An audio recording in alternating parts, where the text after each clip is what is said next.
avez vu, le temps de louange a un peu été plus long et j'avais à cœur cet après-midi de parler sur la louange. Vraiment que dans cette transition qu'on est en train de vivre ensemble, de partager mon cœur sur la louange, l'adoration. C'est un sujet que, oui, on connaît, mais qu'on a besoin de se faire rappeler. Je ne sais pas pour vous, mais j'oublie malheureusement. Il y a des choses qu'on oublie, il faut se faire rappeler. Paul, dans le Nouveau Testament, il dit « Je ne cesse de vous répéter les mêmes choses » parce qu'on oublie. On a besoin de se faire rappeler. Et la louange, c'est tellement important d'avoir un cœur d'adorateur. C'est vraiment quelque chose que je veux qu'on puisse mettre de l'avant à l'Assemblée, qu'on devienne ces gens-là, pas juste qu'on vienne ici, puis le dimanche, puis que là, on est ensemble, puis là, on va louer ensemble. Mais qu'est-ce qui arriverait si, pendant la semaine, on serait vraiment ces adorateurs-là du Seigneur, qu'on prendrait du temps à chaque jour pour louer Dieu, chercher sa face?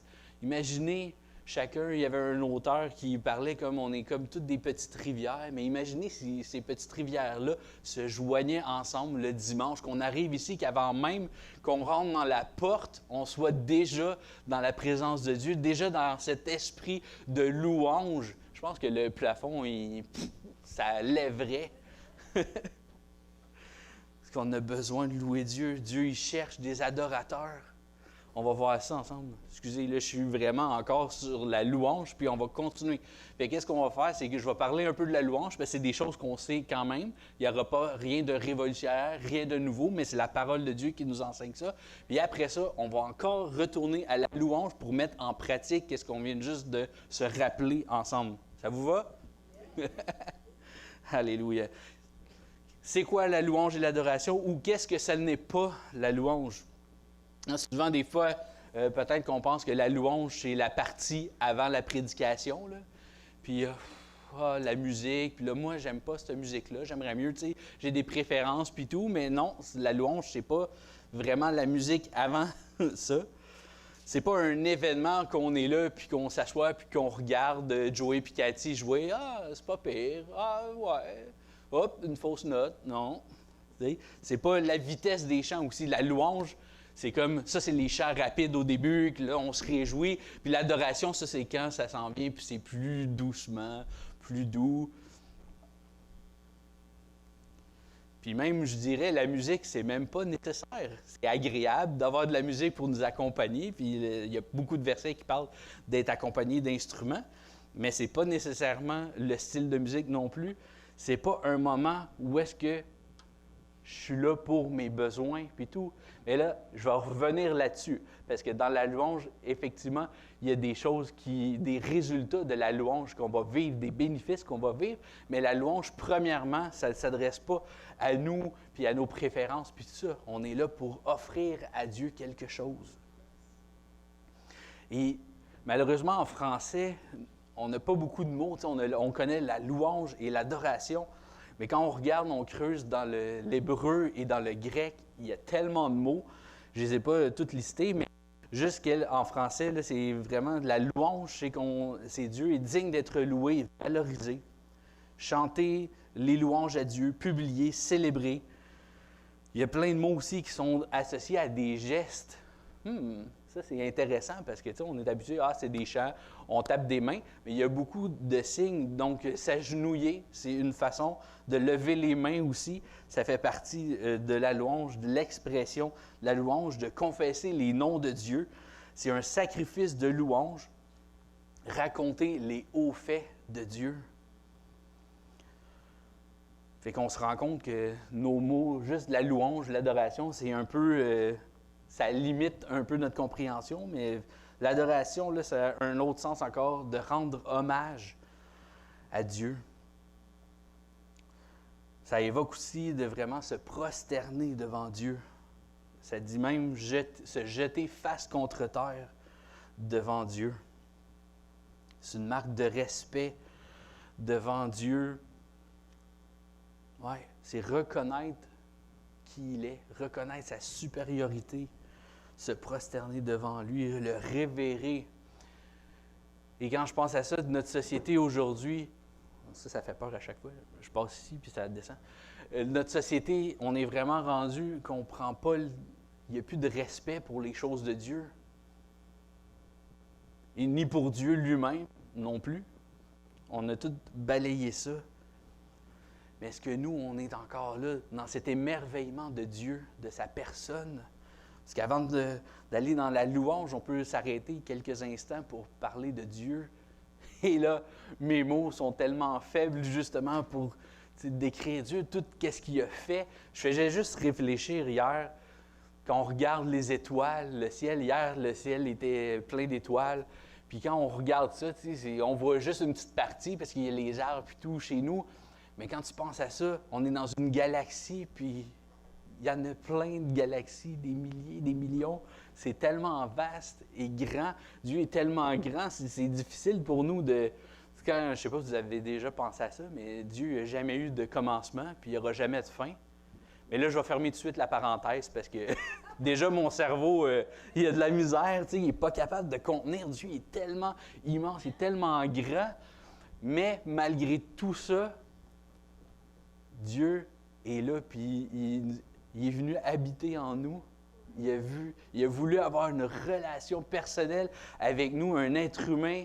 Hein, tantôt, on parlait, on priait, puis pourquoi Dieu, qu'est-ce que j'ai fait pour que Dieu m'aime à ce point-là, ce Dieu immense veuille avoir une relation avec moi? On n'a rien fait, c'est par sa grâce, son amour, c'est tellement grand. J'ai comme pas les mots, hein, c'est ça, sont limités. L'immensité de Dieu est tellement grand, mais en même temps, ce Dieu-là, il veut se laisser toucher par nous. Ça, c'est encore là un autre mystère. Dieu veut se laisser toucher par nous, toucher par notre louange, par nos faibles mots, que notre vocabulaire semble limité quand on compare toute sa grandeur. Ah, le Seigneur est bon. Et j'avais ce verset-là, Cathy qui me partageait, c'était le verset qui dit « Il est bien essayant de le louer », mais la version Parole de vie dit « Chantez la louange du Seigneur », le psaume 147, 1. Chanter la louange du Seigneur, c'est une bonne chose de chanter notre Dieu. Oui, c'est agréable de chanter sa louange. Ouais. Le psaume 118, 29, il va dire aussi « Remerciez le Seigneur, car il est bon. Son amour est pour toujours. Son amour dure à jamais. » Pour d'autres versions. Ça, c'est incroyable aussi. On l'a chanté, un amour extravagant c'est pas par nos mérites, c'était vraiment Dieu. Alors même qu'on ne cherchait pas, ça me revenait tantôt. Alors, pendant qu'on ne cherchait pas, qu'on vivait n'importe comment dans le péché par-dessus la tête, on faisait notre vie, mais Dieu, il nous cherchait. Puis des fois, Dieu, il mettait des petits pamphlets ou des gens qui nous parlent, puis là, on a pris les pamphlets, puis il y a quelque chose qui s'est allumé, puis là, on est allé à des rencontres avec des amis, on s'est fait inviter, on a vu qu'il y avait quelque chose de différent dans cet endroit-là où s'il y avait du monde, ils chantent tout en même temps, il y en a qui lèvent les mains. Qu'est-ce que c'est ça? Mais ils chantaient la grandeur de Dieu. Ah. En louant Dieu pour sa bonté, c'est une citation, je l'ai mis dans les notes, c'est Beth Moore qui dit « En louant Dieu pour sa bonté, nous alignons nos cœurs sur sa nature divine et invitons sa puissance de transformation dans nos vies. » Ouais, on veut aligner nos cœurs sur sa nature divine, on veut prendre le temps de s'arrêter pour le louer, pour sa personne, qui il est lui. Tu sais, je disais, des fois, on va en parler plus loin, mais des fois, peut-être on regarde un peu ailleurs. Puis là, je parle, hein, je suis pas mieux que personne. Là, les choses que je vais dire, là, je les ai vécues moi-même. Puis c'est pas de faut pas que vous fassiez ça. Non, non. C'est juste d'être conscient que Dieu, il s'attend à quelque chose. On a parlé de sacrifice. Dieu, Paul, il va aller plus loin. Désolé, j'ai oublié de mettre ce verset-là. Mais ça me revient. Tu sais, quand Paul, on parle de la louange d'un sacrifice vivant, c'est le passage dans Hébreux. Mais Paul, dans Romains 12, c'est quand même assez exigeant. Qu'est-ce qu'il dit? De nous offrir nous-mêmes comme un sacrifice vivant, agréable à Dieu, ce qui sera de votre part un culte raisonnable. Offrir nos corps tout entiers Hein, l'esprit, l'âme et le corps, c'est tout. Dieu veut tout. Il ne veut pas se contenter d'une petite partie de notre vie, puis qu'on vienne le dimanche après-midi, puis oh, je suis venu chanter, puis tout. Dieu, il veut vraiment une relation, il veut notre être entier, qu'on soit conscient de sa présence dans nos vies de tous les jours. Ici, c'est une infime partie de notre vie, de nos 168 heures qu'on a dans la semaine. C'est juste une petite partie, mais c'est le fun d'être ensemble. On peut louer Dieu et écouter la louange même des autres, être béni. Je suis béni d'entendre vos louanges, d'entendre des gens qui élèvent pour dire « Hey Dieu, voici qu'est-ce que tu as fait dans ma vie. » C'est incroyable. On s'encourage à travers ça. On bénit Dieu puis on bénit notre voisin en plus. Ça, c'est des bonnes raisons de louer et d'élever la voix. Je suis déjà perdu dans mes notes, c'est bon. Nahum 1,7 dit « Le Seigneur est bon, encore dans la bonté de Dieu, on voit comment est-ce qu'il est bon. Il est un abri quand tout va mal. Il prend soin de ceux qui comptent sur lui. » Psaume 104 « Entrez dans son temple en lui disant merci. Allez dans les cours du temple en chantant sa louange. Remerciez-le et rendez-lui. Oui, le Seigneur est bon, son amour est pour toujours et de génération en génération. Il reste fidèle. Wow! Il reste fidèle. Il marche avec nous. Il veut notre louange. Il cherche des adorateurs. Et on se rappelle le verset que Dieu cherche des adorateurs dans Jean 4. Mais l'heure vient, et elle est déjà venue, où les vrais... J'ai l'impression que le micro, c'est moi ou il est mort? Ouais, où les vrais adorateurs adoreront le Père en esprit et en vérité. En effet, ce sont là les adorateurs que le Père recherche, que recherche le Père, pardon. Notre adoration, il y a un commentaire biblique qui disait « Notre adoration doit être dénudée de comédie, d'hypocrisie. » Nous ne devons pas prétendre être religieux alors que notre vie intérieure est corrompue. Ça me fait penser au verset que Jésus va dire. Parce que Dieu, on l'avait déjà vu il y a quelques mois déjà, dans Matthieu, où est-ce que Jésus il reprenait les pharisiens parce qu'il disait, voyons, tes disciples ne se sont pas lavés les mains, ils ne respectent pas le rituel, mais tout ça, c'était du rituel extérieur. Puis on se rappelle que dans l'Ancien Testament, il y avait tellement de rituels, tellement de règlements. Dieu avait demandé qu'on fasse le culte, l'adoration d'une façon très spécifique. Et le danger là-dedans, c'était qu'on pouvait se perdre dans juste, c'est extérieur. On fait des choses, on se purifie, on se lave les mains, il faut respecter le rituel. Mais le danger là-dedans qui nous guette encore aujourd'hui, c'est qu'on devient trop habitué, puis on devient, on ne prend plus les choses au sérieux, mais j'aimerais ça qu'on puisse revenir à ce cœur de louange et d'adoration que Dieu, on ne veut pas prendre pour acquis Dieu, puis qu'on vient juste chanter. Je ne viens pas juste chanter, je viens offrir un sacrifice à Dieu. C'est pas pour moi, mais je viens pour lui, pour l'honorer. Ce qu'il a fait dans ma vie, là, je ne suis pas capable de rester silencieux. Je veux ouvrir ma bouche et juste que la louange jaillisse de ma bouche. Mais il y a des obstacles qui sont là dans la louange, peut-être qu'on vit, puis que moi, j'ai déjà vécu. Hein? Peut-être qu'on manque d'expression. Ça c'est un gros point, puis ça, c'est pas mal moi. Ça paraît pas aujourd'hui, peut-être, mais j'ai travaillé fort, tu sais, puis je dois travailler encore parce que je suis assez... introverti, comme on pourrait dire, c'est vraiment ça. Fait que pour moi, tu sais, j'envie les gens qui sont là à côté de moi. Puis, Alléluia! Puis en sautant, puis yes! Wouh! C'est pas moi. Ça que je venais de voir, c'était pas moi. C'était un exemple pour illustrer que je ne suis pas comme ça. Mais que j'envie les gens qui sont comme ça et qui aiment ça, s'exprimer d'une façon joyeuse et vivante devant Dieu. Et moi, je suis plus à l'interne. Les choses que Dieu me parle doucement à l'intérieur. Fait que des fois, ça peut être peut-être un empêchement pour quelqu'un. Moi, je vis les choses. Non, viens avec Dieu, puis offre. Puis j'essaie de sortir de ma zone de confort pour offrir à Dieu la louange qui lui est due, de ne pas rester juste silencieux. Mais je veux ouvrir ma bouche, sortir de ma zone de confort. Des fois, on est gêné, notre apparence. On est là dans la louange, puis là, tu te regardes. Oh non, Mais c'est sorti, mon bas il est par-dessus. Oh non. Des fois, on devient comme trop centré, on se regarde trop. Il faut enlever notre focus de sur nous. C'est pour Dieu qu'on est là. L'autre chose, hein, ça c'est un gros que j'ai entendu souvent. J'ai pas l'oreille musicale. Je suis pas un musicien, moi. Je chante pas bien. Et là, quand tu penses à ça, c'est qui est-ce qui t'a donné cette voix-là que tu as? Puis, il y a une phrase que mon directeur de l'école chrétienne m'a dite quand j'étais jeune. Il a dit un jour, je chante haut, je chante faux, mais je chante pour l'agneau. Ça m'a resté marqué, j'ai jamais oublié cette phrase-là. Parce que c'est vrai, c'est Dieu qui nous a créés, c'est lui qui nous a donné notre voix. Fait que c'est lui qui nous a donné notre voix, bien, on peut bien louer puis élever ma voix, puis c'est pas grave, l'autre à côté, au pire, il y a des bouchons, s'il y a de quoi. Mais on veut exprimer notre cœur, peu importe la voix, que je ne suis pas un musicien, on peut lire les paroles en plus. Vous savez tout lire?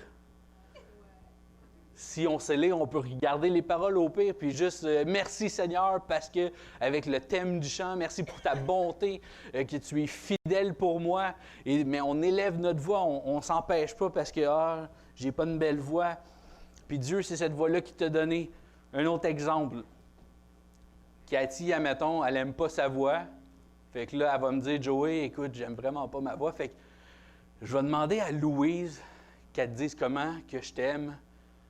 Puis je vais lui demander à Louise qu'elle te fasse des compliments pour moi parce que j'aime pas ma voix. Est-ce que vous pensez que j'aimerais ça? Louise non plus.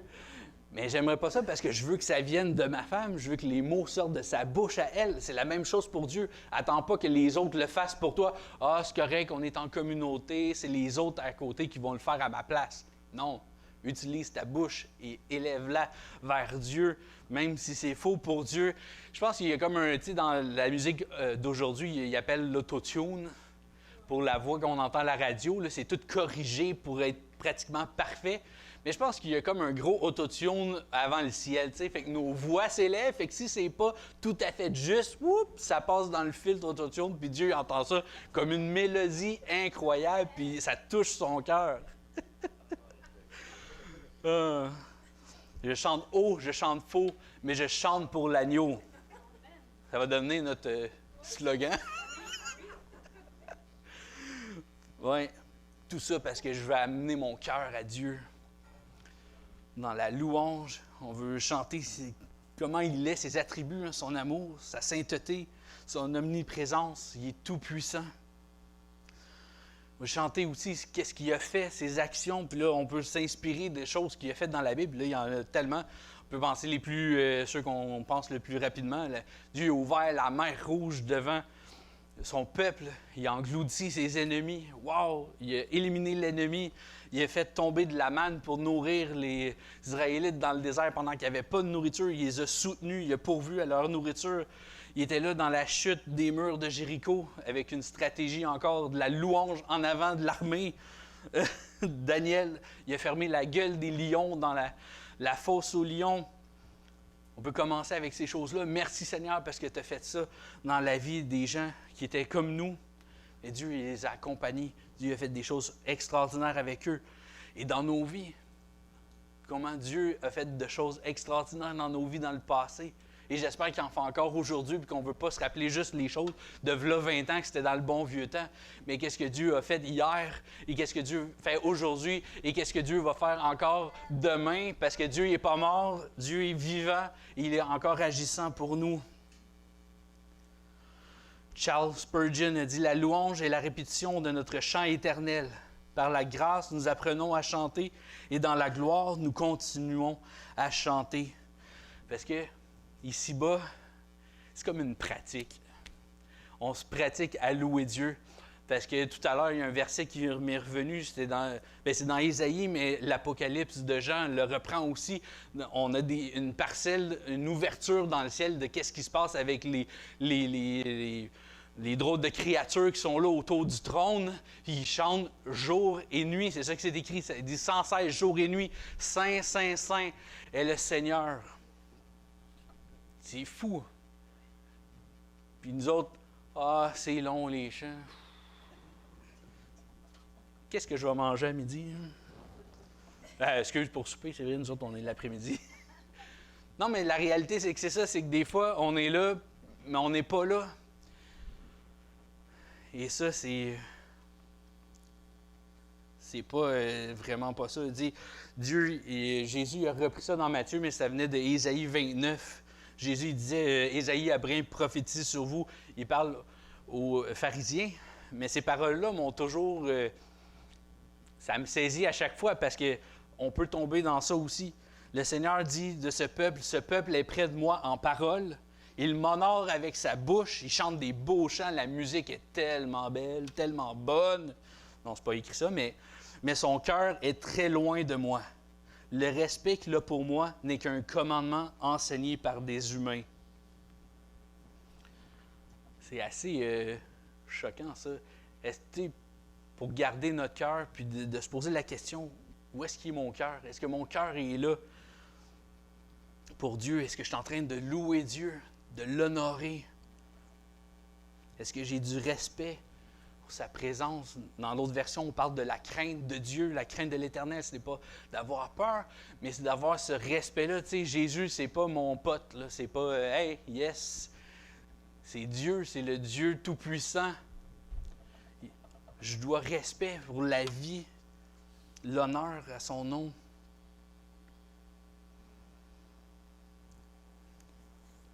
Puis d'autres choses qu'on peut vivre aussi, c'est peut-être la crainte du jugement des autres. Encore ça aussi, c'est quelque chose que je fasse attention. Tu sais, on est comme, on chante, puis là, tu regardes. Je suis correct, je suis comme fou. Est-ce que les gens me regardent? Mais la réalité, c'est que les gens, ils sont concentrés, ils ont les yeux probablement fermés. Fait qu'on peut se laisser aller dans la présence de Dieu, puis lever nos mains si on veut démontrer à Dieu notre soumission à lui, notre joie, on veut le louer.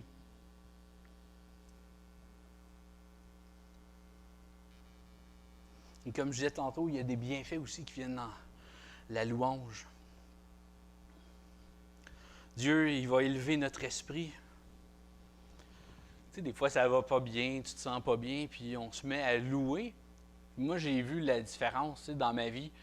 Quand ça va pas, puis tu te mets à louer, tu te mets de la musique sur YouTube, ou quand tu es musicien, merci Seigneur, tu prends ta guitare, tu joues. Mais quand on vient dans la louange, puis ça l'enlève, notre focus sur nous, sur notre situation, puis on se tourne les yeux vers le ciel, justement, le psaume 120, 121. Je lève les yeux vers les montagnes, d'où me viendra le secours. Le secours me vient de Dieu. Fait qu'on peut lever les yeux, ça nous élève à un autre niveau dans la louange. Puis quand on vient dans la louange aussi, on peut ressentir même la présence de Dieu qui est là. Ça vaut cher de pouvoir venir, tu sais. Et là, c'est plus d'adorer Dieu sur une montagne en particulier. Parce qu'avant, c'était comme ça. C'était à Jérusalem. Ils faisaient leur culte. Il y avait les Samaritains qui avaient leur culte. Puis ni un ni l'autre, c'était bon, mais Jésus a dit, maintenant, voici, Dieu est esprit. C'était le verset d'après. Dieu est esprit, puis il veut qu'on le loue en esprit. Fait qu'on peut le louer partout où est-ce qu'on est. Ça va élargir ma perception aussi de Dieu quand je me concentre sur lui, que je puis concentrer sur moi, mes imperfections, sur mes limitations, mais je me remets à sa présence. Des fois, il y a des solutions qui vont être révélées à travers la louange de cette inspiration-là qui va venir. Et je me rappelle de ces bénédictions pendant ces temps-là. Et même dans la louange, on peut vivre aussi des délivrances. Être libéré de choses, Dieu brise les chaînes, il ouvre des portes dans la louange. Et dans les bénéfices, il y a aussi, pour ceux qui connaissent Caroline Leaf, qui est une neuroscientist, neurologienne. Non, je ne sais même plus c'est quoi en français. En tout cas, elle travaille au niveau du cerveau depuis une trentaine d'années. Puis elle a dit, votre cerveau est programmé pour l'amour. Donc, lorsque vous adorez Dieu, vous améliorez votre santé mentale. Ce n'est pas surprenant puisque nous sommes faits pour adorer Dieu. toute notre être, on est fait pour adorer Dieu.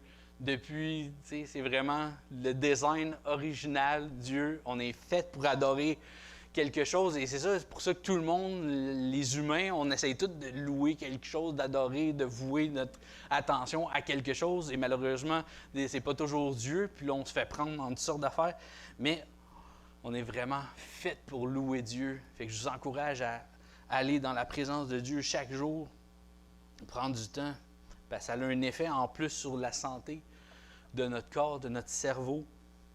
Je n'ai pas retrouvé la référence, mais elle avait déjà dit dans une chose aussi, c'est que pendant qu'on va dans la louange, il y a vraiment quelque chose qui se passe dans notre flux sanguin, dans le lobe frontal, puis on est capable d'atteindre un niveau de concentration, puis tout ça, parce qu'il y a les moines qui passent leur vie à méditer, puis tout. Fait que dans la louange, on est capable d'arriver au même point, mais beaucoup plus rapidement, selon ces recherches qu'elle avait faites. Donc, il y a vraiment un effet sur notre corps, en plus de la louange qui vient, même si ce n'est pas ça qu'on recherche premièrement, on vient pour offrir à Dieu, mais il y a des choses qui viennent, c'est la santé pour notre corps, lorsqu'on est concentré sur le Seigneur. Et le psaume 22:3 dit « Dieu siège, Dieu habite au milieu des louanges. » Ouais. En cultivant un style de vie de louange, d'adoration, on va expérimenter une transformation de l'intérieur. Ce n'est pas toujours les circonstances de nos vies qui vont magiquement changer, mais notre cœur, lui, va être transformé de l'intérieur. La peur va céder la place à la foi, le désespoir à l'espoir.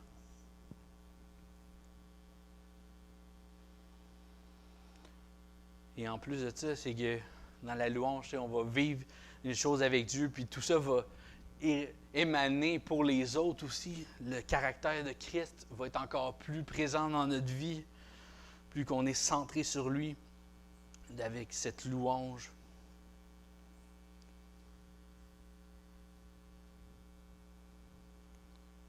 Oui.